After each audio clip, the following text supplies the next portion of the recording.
to tell y'all a story about how I met my soulmate.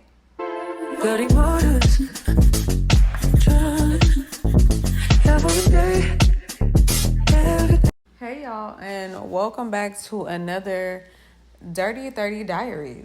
Cheers. I'm gonna need this. I'm definitely gonna need this to tell this story.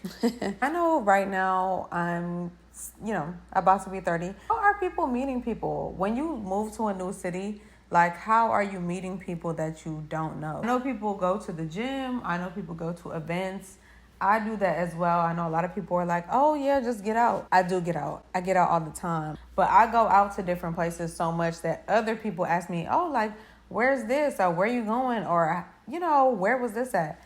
Because I'm always at a different event. And I do be talking to people, but things don't be really working out. I'll approach people or talk to people. They'll get my number, but nobody's ever consistent, or nobody ever really text back the next day or really talk to you for real. And then I'll see them again, maybe at the same event, just a different time. And, they won't speak to me. And I'm just like, okay. I don't know, but meeting people is just it's been a little bit difficult, especially when you're in a new city. A lot of people who are married and stuff, they be like, oh yeah, I met my husband in high school, college. And I don't talk to people from high school and college. That wasn't really my type of scene. People wasn't on that type of time. That's just that. I mean, some people from my school did get married, but I never met anybody that I felt connected to that strongly, in school like that. From then till now, I don't grew away from people and all that. But anyway, I want to tell y'all a story about how I met my soulmate. Or honestly, I want to say one of my soulmates. I feel like in life, you have multiple soulmates. I don't really feel like you have just one soulmate and then that's it. I feel like you have multiple soulmates. You get a chance to have really intense connections with different people. I don't feel like it's just one person that's your one soulmate and then that's it. I feel like you have multiple soulmates in a lifetime. That's how I feel. But I'm going to tell y'all how I met one of my soulmates. This happened a while ago. And for this person, we're going to call him Bryce. Yeah, that's a good name, Bryce. I was getting readings done. I know a lot of people are not into that. So if you're not into that, this is that kind of video. Just saying. I was getting readings done and I was asking, the person doing my reading, when am I going to find my man, or when am I going to really connect with somebody? And she let me know. And honestly, I don't even know if I'm supposed to be sharing this, but I just want to share the things that go on in my life with other people. She let me know certain things about this person. And I'm like, dang, she's naming all these things about this person. And I feel like I follow somebody who's just like that. She let me know that we were going to meet on social media. Okay, that's cool. And then she also let me know that it was going to be an intense connection, a soulmate type of connection. She let me know things about his job, things about his past girlfriend. And I was asking questions how am I going to make sure it's him? How am I going to know for sure that this is him? And she was like, well, when y'all do meet, you guys will really connect through music. You guys are going to really connect through music. So I'm like, okay, cool. And then I think she said one other thing. She was like, to know it's really him. Also, he's going to tell you about his last girlfriend and what had happened. Him not either being on the same maturity level or her being younger than him. So it didn't work out. Something like that. She was talking about this person. There's a certain phrase that he would say a lot on his content because he is a content creator. I was like, this phrase that she's saying, he says this phrase all the time. So I'm like, I think she's talking about him. She's talking about Bryce. I think I had liked a few pictures on his page or something. And then he liked some back of mine. And then I went to our DMs and I was like, oh, we spoke before. Probably a year before we met. I asked him something about, his job to see if he could help me with something. Had a quick conversation. It was nothing other than about business, and that was it. After that, honestly, we started to DM each other. And we just started speaking how are you doing? Then it turned into a little bit of banter back and forth. Then it was flirting. Then we got each other's number. And then we started texting. He lived in a different city than I did. I lived about I don't even know how far. He lived up north and I was living down south. There was no way we could have met each other for real but through social media. So texting, talking on the phone. We're talking like every day. The point where he was telling me that he wasn't like, trying to date. And that's where I should have listened. I was like, you know what? We should still just meet just to see. I don't know what made me think to do that. I was like, we should just still meet. Why not? So he's like, okay, well, I like you. And I'm like, so I told him, if you like me, you got to prove it. So he ended up saying, okay, well, I'll see you in 2 weeks. And I ended up seeing him 2 weeks after that. He came to my city, pulled up. I picked him up from the airport. And we're just chatting. It's cool. We go out to eat. I, however, had an engagement, to set up, literally an engagement to set up for my friend. He can still be with me and stuff, but I have to set up this engagement and make sure everything is together before my friend get proposed to tonight. So I was like, you can come to the engagement party, but you got to be dressed in all black. Like, you got to be prepared. So he was like, okay, cool. And I had told him that, I think, before he got here, because I was like, if you plan on coming, like, you got to be with it. He was ready. So he came. I'm setting up for the engagement. He's helping me, like, making sure everything's good. Like, when I tell you, like, he was so attentive to everything, I'm just like, wow, I fuck with that. The engagement party happens. Everything's cool. Next day, we go on a date. And I'm like, okay, cool. The date is cool.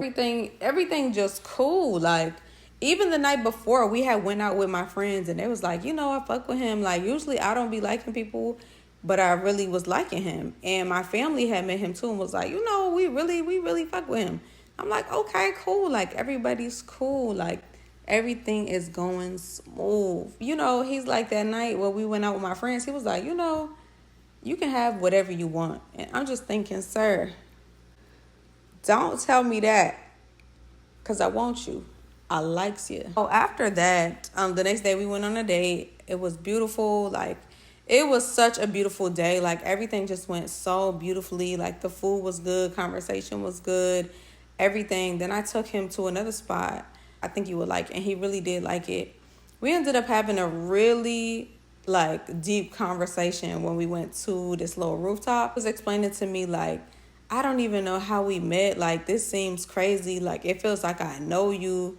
And I was feeling the same way and stuff. And I was like, I didn't want to tell him, like, yeah, I got a reading done. And, like, I really put 2 and 2 together and we here. I was just like, it's probably just God. Like, God just be putting stuff together. That's how he be. Had that conversation, and he ended up telling me, I don't know if it was that day or the next day, but it came up. I just let everything flow. Like, it came up in conversation, and he let me know how he was with his ex-girlfriend and how she was very immature and wasn't really doing, having communication like she should have been. So I'm like, dang, this is crazy. He telling me that, Because Shorty just told me the same thing. And I was like, this is crazy. Then I'm playing music, like, in the car. And he like, dang, like, everything you playing is so good. Like, I love all this music. Like, this type of music, like, I really like. Like, you have a really good, like, music taste. And I'm like, and I just would just be, and when 2 and 2 was making 4, I was just like, wow, like, this is crazy. When somebody tell you about something and then it actually happens, you be like, nah, what's going on? Like, that's scary. Like, that's scary. That's crazy. We just ended up, like, enjoying our time. And then he went back home. We continued to talk every day. I was supposed to fly out to go see him. He bought me, a plane ticket to go see him. A week before I was supposed to fly out to see him, he just stopped talking to me. Just ignored me. Like, out the blue. Like, one day just wasn't answering the phone, wasn't texting back, nothing. And I was just like, did you die? And then I seen, like, no, he didn't die. He just not talking to me. Rolling my eyes that day. I'm not even about to front for the camera. That day, I was really sad. That had made me so sad because it literally felt like somebody was like, oh, I know how you like your favorite piece of candy. Here you go, girl. Like, enjoy. That's all you. And you like, dang, yes, I deserve it. I've worked hard. And then they're like, nope, you can't have that. Like, actually, no. It's not good for you. You can't have it. Nope. No. What? Like, how random. I was distraught that day. I'm not going front. I was crying at everything because I just felt like I've already been through a relationship before where I've been ghosted and stuff. And that is a whole nother story that I don't even know if I'm ready to get into. That right there hurt my feelings. And he probably still is subscribed to me to this day. That's cool. If he's watching this video, that's cool too. He knows everything. He was there for it. So finally ended up hitting me up later on, called me like, hey, what's up? And I'm like, you been ignoring me for like a day and a half? Like, what's the problem? Did I do something? Oh, nah, it's just me. I'm like, okay, well, are you okay? I can't really talk right now. I'm like, okay, what's going on? What's the problem? He's like, what's wrong? Nothing's wrong. Everything's cool. I literally was on the phone like, don't gaslight me. I'm too old and I'm too tired. This is what this conversation is going to be. Farewell. Because I am almost 30. I'm not about to be, no. If we're about to be two grown adults on the phone, this is what's going on. Okay, cool. Let's resolve this. Like, that's what it's going to be. I'm not having conversations where it's, well, I don't really know what you're talking about. And I don't know what's going on. Like, I'm not about to be acting confused.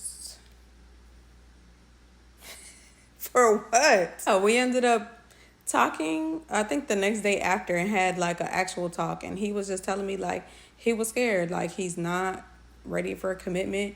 And I was like, that's cool. You ain't got to commit. Like, right now we just met. He was like, oh, this is like scary. Like, it's crazy. So I'm like, listen, if you already in a relationship, just tell me. He was like, nah, that's really not it. He's like, I'm really just scared of everything. Like, scared to be with the wrong person, scared of committing right now, like scared of it all. And I'm just like, we're almost 30. And you're the one who's been telling me, you know, what we're going to do when I move to Houston, and, you know, talking about our house and our kids and courting me. You flew all the way here. You did all that out of your own will. Nobody told you, you got to do X, Y, and Z, and you got to promise me X, Y, and Z.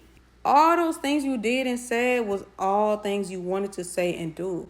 Nobody held no type of nothing to your head to make you do or say anything you didn't want to do or say. I was like, okay, we ain't got to commit right now. That's cool. Like, we can just date. And he's like, oh, well, I don't really think I'm ready to date. I'm like, well, I'm not looking for friends. I'm not looking for friends.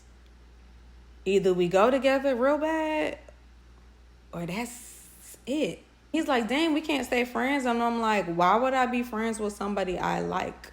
That's torture. If I were to be friends with somebody I like,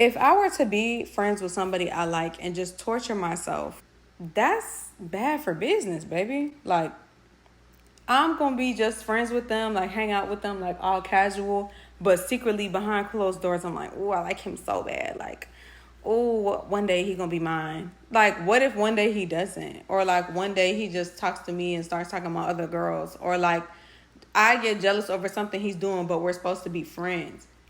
I'm not about to torture myself in a friendship that I don't want and wasn't looking for. But honestly, I should have listened to what he said the first time about him not being ready to date. That was the only thing that really led me astray.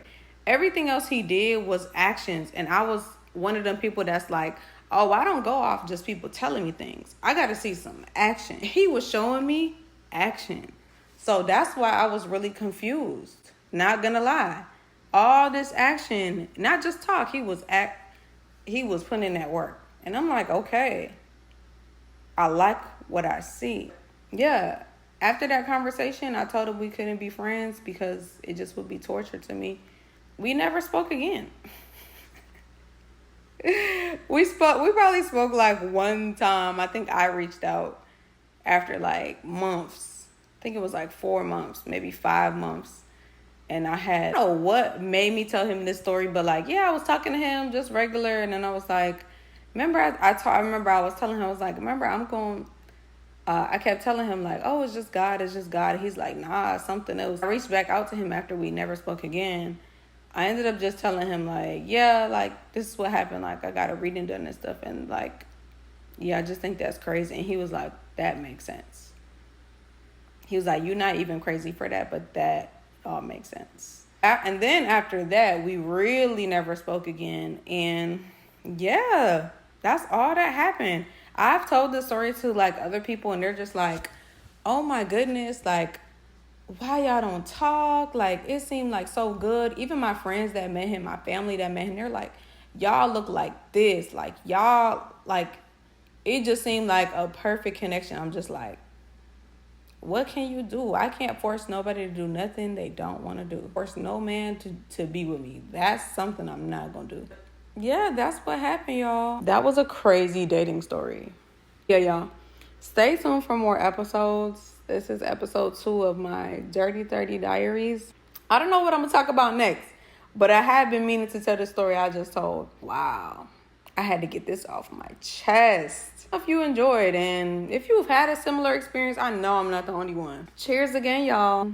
Being 30 and thriving. Yeah. Love y'all so much. Thank you for watching. And I'm going to see y'all in the next one.